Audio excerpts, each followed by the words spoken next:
শীতকাল মানেই চিড়িয়াখানা। আজ তোমাদের সন্ধান দেব কলকাতার বুকে গড়ে ওঠা নতুন এক চিড়িয়াখানার, যেখানে পাখিরা তোমাদের সাথে কথা বলবে আর মাংকি তোমার সাথে সেলফি তুলবে। সে তো সার্কাস দেখাবে, আর জিরাফ তোমার সাথে লুকোচুরি খেলবে।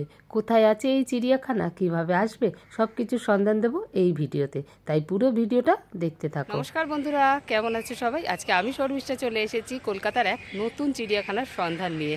আমাদের ছোটবেলায় ছিল কিন্তু শীতকালে একবার চিড়িয়াখানায় অন্তত যাবই যাব, আর সেটা হতো সারা দিনের পিকনিক, খাবার দাবার বানিয়ে নিয়ে যাওয়া, মাটিতে বসে চাদর পেতে, আর মজাই আলাদা ছিল। যাই হোক, এখনও সেটা অনেকটা মিস করি। তো কলকাতায় একটা নতুন চিড়িয়াখানার হদিশ দেবো তোমাদেরকে আজকে, যেটা একদম ঝাঁচকচকে পরিষ্কার, কিন্তু খোদ কলকাতায়। তো এই চিড়িয়াখানাটা কোথায়, কিভাবে আসবে, আর কত টাকা টিকিট, কতক্ষণ খোলা আছে, সব কিছু শেয়ার করবো তোমাদের এই ভিডিওতে। আমি তোমাদের সাথে কথা বলেই আছি, তোমরা আশেপাশে নিশ্চয়ই আমার পাখির আওয়াজ শুনতে পাচ্ছ। মানে আমি কথা বলতে পারছি না, এখানকার পাখিরা কথা বলে রীতিমতো, আমার কথা শুনে ওরা কথার উত্তর দিচ্ছে, সেগুলো তোমাদের সাথে শেয়ার করব সব কিছু। চলো তাহলে ভিডিওটা শুরু থেকে শুরু করা যাক। আর হ্যাঁ, তার আগে তোমাদের একটা কথা বলে দিই, তোমরা কিন্তু লাইক কমেন্ট শেয়ারটা অবশ্যই করো। শেয়ার এই কারণেই করো যে এই নতুন চিড়িয়াখানার হদিশ যেন আরও অনেকে জানতে পারে, অনেকে আসতে পারে, অনেকে এনজয় করতে পারে। চলো তাহলে ভিডিওটা শুরু করি। একটা কিন্তু লাইক করে দিও অবশ্যই, আর সাবস্ক্রাইব তো করে রেখেছো, যারা করোনি তারা কিন্তু করে নিও, কেন এরকম শীতকালে এখন নতুন নতুন প্রচুর জায়গার হদিশ দেবো। আর এই চিড়িয়াখানাটা আজকে কিন্তু আমি ফার্স্ট টাইম, সেই জন্য আমিও দেখবো, যা যা তোমাদেরকেও দেখাবো। কি আছে আমি এখনও জানি না, যা দেখতে পাবো তোমাদের সাথে শেয়ার করব। চলো প্রথমেই বলে দিই এখানে আসতে হলে কিভাবে আসবে। এই যে সোজা দেখতে পাচ্ছ, এটা হলো ইকো পার্কের 4 নম্বর গেট, যেখান থেকে 7 ওয়ান্ডার্সটা দেখা যায়। আর তাছাড়া দেখবে ঠিক 4 নম্বর গেটের উল্টো দিকে একটা মেট্রো স্টেশন হচ্ছে।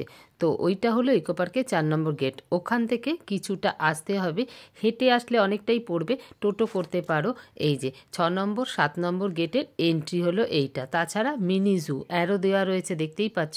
আর এই দিকের রাস্তাটা কোথায় চলে গেছে আমি জানি না, তাই বলতে পারছি না। তো ইকো পার্কের 4 নম্বর গেটে নেমে, 4 নম্বর গেট কিন্তু অনেক বাসই আসে, নেমে ওখান থেকে টোটো করে চলে আসতে পারো এই মিনি জুতে। বলবে মিনি জু বা 6 নম্বর গেট, তাহলে নামিয়ে দেবে এই জায়গাটা। আর যদি গাড়ি নিয়ে আসো, এখানে কিন্তু পার্কিংয়েরও ব্যবস্থা আছে। পার্কিংয়ের উল্টো দিকেই ডান হাতেই পড়বে এই চিড়িয়াখানাটা। তো চলো দেখি টিকিট কত করে। এই বাদিকে আছে টিকিট কাউন্টার। এই চিড়িয়াখানা খোলার টাইমিং হলো 9:30 থেকে 5:30 পর্যন্ত। আর যদি 5 বছরের নিচে বাচ্চা হয় তাহলে 20 টাকা টিকিট, বাকি সবার জন্য কিন্তু 50 টাকা করে টিকিট। তো এই যে টিকিট কেটে নিয়ে এবার আমরা ভেতরে ঢুকছি। ভেতরে ঢুকেই বাঁ হাতে দেখতে পাবে বিশাল বড় বড় খুব সুন্দর খুব কালারের পাখিরা। আর এত ডাকছে এত ডাকছে, পুরো চিড়িয়াখানাটাই ওরাই মাতিয়ে রেখেছে। কি সুন্দর যে পাখিদের আওয়াজগুলো, আর দেখো ভর্তি পাখি আছে, মানে গিজ গিজ করছে পাখি। চলো পাখিদের আওয়াজ একটু তোমাদের শোনাই।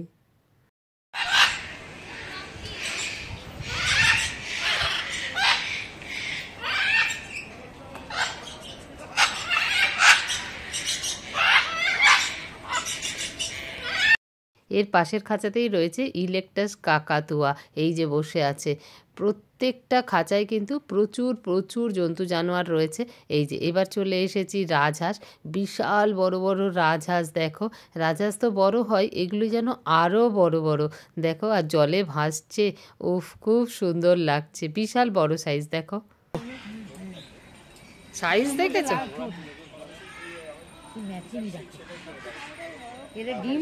এর পাশের খাঁচায় রয়েছে কাকাতুয়া, অনেকগুলো ওপরে বসে আছে, দেখতেই পাচ্ছ। এর পাশের খাঁচায় রয়েছে অ্যামাজন প্যারট, আর এরা আবার কথা বলে, আমাদের সাথে কত কথা বলছে, শুনবে? দাঁড়াও শোনাচ্ছি।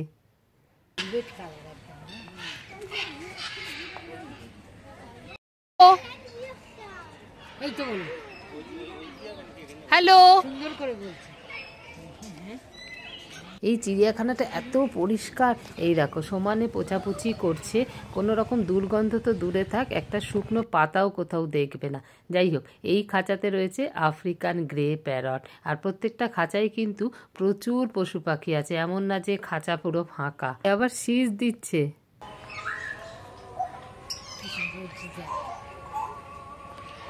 এই যে লম্বা গলার জিরাফ ঘুরে বেড়াচ্ছে। ওয়াও, কি ভালো লাগে না চিড়িয়াখানায় এলে এদের খোলা পশু পাখি ঘুরে বেড়াচ্ছে সব। এই যে এটাকে না একটু ছোট বাচ্চা মনে হচ্ছে, মা বাবা হলে হয়তো আর একটু বড় হতো। যা, ঘরে ঢুকে গেল, কি করে আর দেখতে পাবো? ওই দেখো ঘরের মধ্যে কিন্তু বড় একটা জিরাফ রয়েছে, মা বা বাবা কেউ হবে ওর। যাই হোক, তার সাথে খাচ্ছে, এখন ভেতরে খাবার দিয়ে দিয়েছে, আরও বাইরে আসে বলো।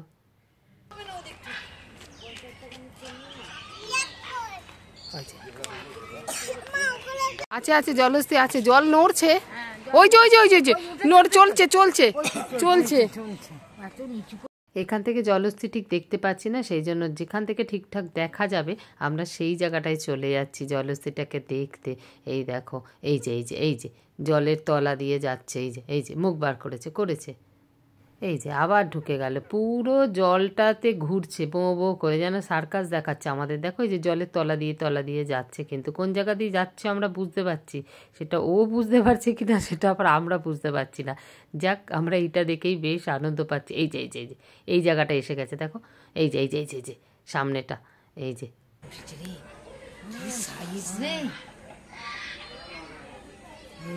উড়ি বাবারে উঠছে, কোন দিক দিয়ে উঠবে, আগে পাঁচে তুলছে, এই হাগু করছে হাগু করছে। হ্যাঁ, এই যে পদু তুলে হাগু করে ইয়ে হয়ে গেল।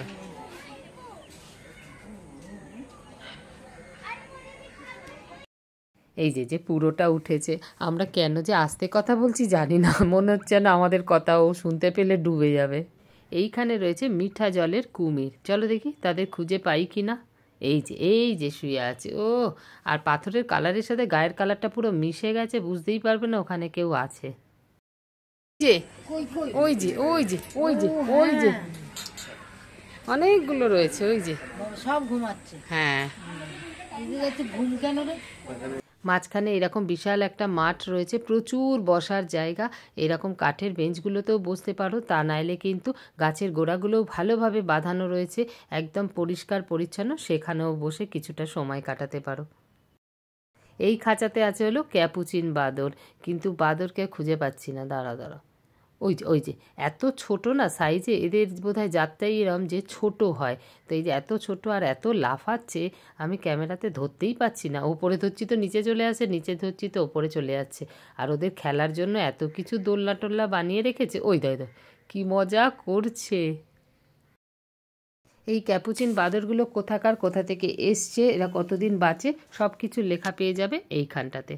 এখানে না বাবা, তাহলে তো এই বাংলা ভাষা বুঝছে না, বুঝছে না তো ওই জন্য লাফাচ্ছে। দেখো ওদের কালারটা দেখো না, কিরম যেন কালো কালো। এটা হলো হোয়াইট লিপ ট্যামারিন।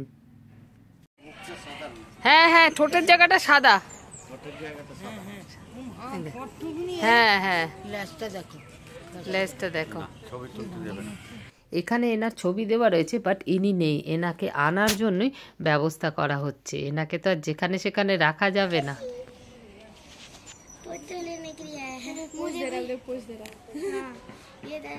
কি ছোট্ট মুখটা, তোমাকে পোজ দিচ্ছে কত সুন্দর। হ্যালো হ্যালো, তোমাকে ওই যে ওপরে, ওই ওপরে কালো কালো দেখতে পাচ্ছ, হ্যাঁ চারিদিকে কিন্তু ক্যামেরা খেলা করছে। এখানে আছে আরেকটা প্রজাতির কুমির, এই যে ডাঙায় শুয়ে ঘুমিয়ে আছে না জেগে আছে ভগবান জানে, নড়েও না চড়েও না, ভীষণ পরিষ্কার। হ্যাঁ, এরা তো উড়ে টুড়ে এসে বসছে। এই দেখো কত হরিণ, অ্যাকচুয়ালি এই চিড়িয়াখানাটার নাম কিন্তু হরিণালয়, তারপরে আস্তে আস্তে আরও অনেক রকম পশু পাখি এনে এটা এখন মিনি জু নামে পরিচিত, তবে এখনও কিন্তু হরিণালয় নিউ টাউন বলেই বেশি লোকে চেনে।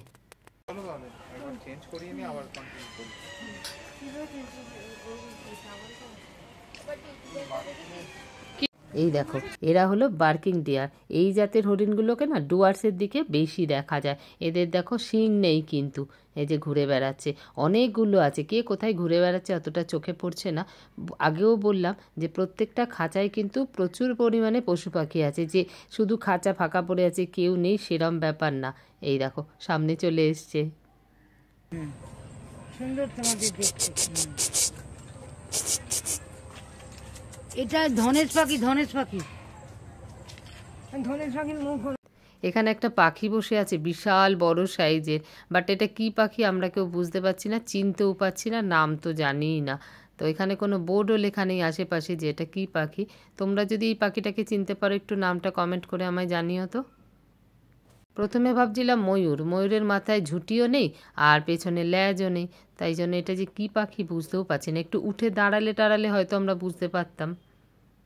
আচ্ছা, ঘুরে বেরিয়ে খিদে পেয়ে গেলে তার জন্য রয়েছে এখানে ক্যাফে। এখানে চা থেকে বিরিয়ানি পর্যন্ত সব কিছু পেয়ে যাবে। এই যে এইদিকে আবার ইনিও আছেন, জেব্রা ঘুরে বেড়াচ্ছে দেখো। এই চিড়িয়াখানার সব পশু পাখিগুলোকে দেখেই মনে হচ্ছে তারা কিন্তু বেশ যত্নে আছে। আর চিড়িয়াখানাটাকেও এত সুন্দর সাজানো হয়েছে, এই দেখো কত ফুল গাছ লাগানো হয়েছে, একটা দুটো করে ফুল ফোটা সবে শুরু হয়েছে। তো পুরোটা যখন ফুটে যাবে, লাল আর সাদা ফুল একসাথে ফুটলে কি দারুণ লাগছে ভাবতে পারছো। তো গাছে জলও দিচ্ছে, বেশ চিড়িয়াখানাটাকেও যত্নে রেখেছে। এখানে রয়েছে ছোট্ট একটা চিলড্রেন পার্ক, যেখানে বাচ্চাদের কিছু রাইড রয়েছে। আর এর ঠিক এই যে বাদিকটাতে চিড়িয়াখানাটাকে আরও বড় করা হচ্ছে। আগেই বললাম না তেনাকে আনার হবে, এবার তিনি ছাড়াও আরও হয়তো অনেক কাউকে আনা হবে, তাদের জন্যই বন্দোবস্ত করা হচ্ছে, তাদের ঘরবাড়ি বানানো হচ্ছে। এই দেখো চিড়িয়াখানাটাকে আরও বাড়াবে, আরও বড় করবে। ভবিষ্যতে তোমরা যদি অনেক বছর পরে আসো বা আমিও আসি, আরও কাউকে দেখতে পাবো। তো এই ছিল কলকাতার দ্বিতীয় বা মিনি চিড়িয়াখানার ভিডিও। যদি ভিডিওটা ভালো লেগে থাকে তাহলে একটা লাইক করে দিও, আর সাবস্ক্রাইব তো অবশ্যই করো। তার কারণ হলো আমি আমার এই চ্যানেলে এরকমই নতুন নতুন জায়গার হদিস দিয়ে থাকি।